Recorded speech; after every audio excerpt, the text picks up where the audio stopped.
বর্তমানে Bangladesh football coach নির্বাচন নিয়ে চলছে গড়িমসি।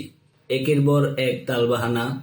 ফেডারেশনের ভিতরে কিছু লোক দ্বন্দ্ব বাজিয়ে রাখে কিভাবে ভালো কোচ না আনা যায়, কিভাবে সিন্ডিকেট তৈরি করা যায়।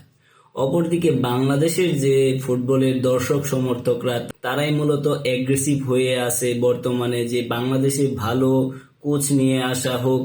বাংলাদেশে বর্তমানে ভালো ফুটবলার রয়েছে, হামজা চৌধুরী, তার নাম ধরেই বর্তমানে বাংলাদেশ দলে আরো যোগ হয়েছে বিভিন্ন দেশ থেকে আসা মেধাবী তরুণরা।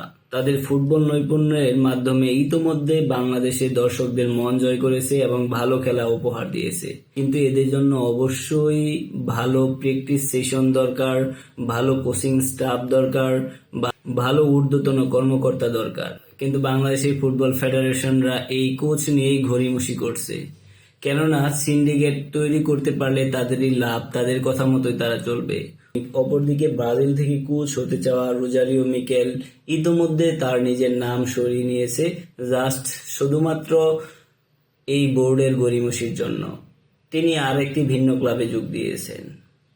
এখন বাকি রয়েছে শুধু ক্রিস কোলম্যান, যার নাম দারুণভাবে উচ্চারিত হচ্ছে বাংলাদেশ ফেডারেশনে। তবে কোলম্যান ফেডারেশনকে একটি শর্ত দিয়েছে, তিনি আসলে বাংলাদেশ থেকে আর সহকারী কোচ নেবেন না। তার যে কোচিং স্টাফ আছে, তার সহকারী কোচিং স্টাফ, তার ফিজিশিয়ান, এই সব কিছু নিয়েই তিনি আসবেন, আদারওয়াইজ তিনি বাংলাদেশের কোচ হবেন না।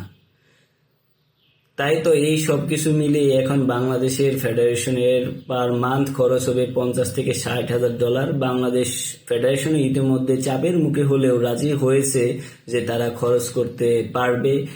এর দিকে খরচ করতে পারবে, কিছুটা ক্রীড়া মন্ত্রণালয় থেকে সাহায্য করা হবে। এখন দেখার বিষয় ক্রিস কোলম্যান কি বাংলাদেশের কোচ হয়ে আসতে পারে, নাকি এখানে আবার সিন্ডিকেট তৈরি হয়।